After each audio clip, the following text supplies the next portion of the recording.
So I was listening to a podcast the other day, and they were talking about home affordability. It's going to be an issue. It already is an issue. So specifically, this podcast was discussing mortgage payments with interest rates and inflation, home prices, etc. So home prices have gone up over the last few years. We all know and feel that.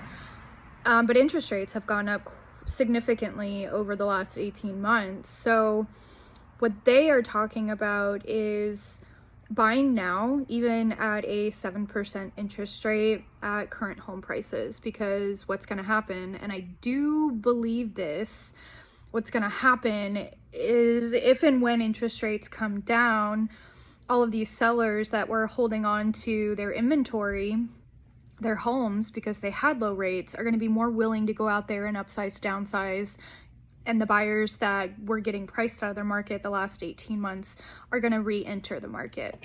Naturally, when demand gets crazy, supply is going to get way more expensive. So if interest rates go down, home prices go up, you are going to be, if you were to wait until next year or when interest rates go down, the bottom line is that you are still going to be financing a larger amount of money.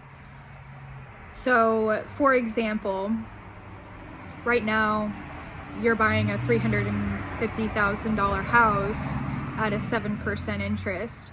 Next year, you could be buying that same house for $380,000, $400,000, even though it's at a 5% interest rate.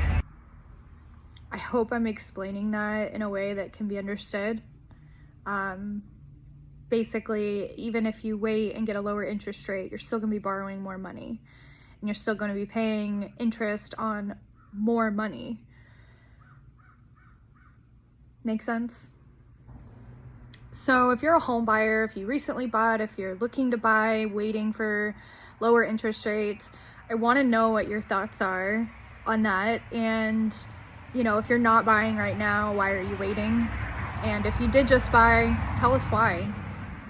I would love to open a conversation and talk about this subject, because I don't feel like it's being talked about enough. And I like to educate my buyers, my clients, as much as I possibly can. So, let me know what you think.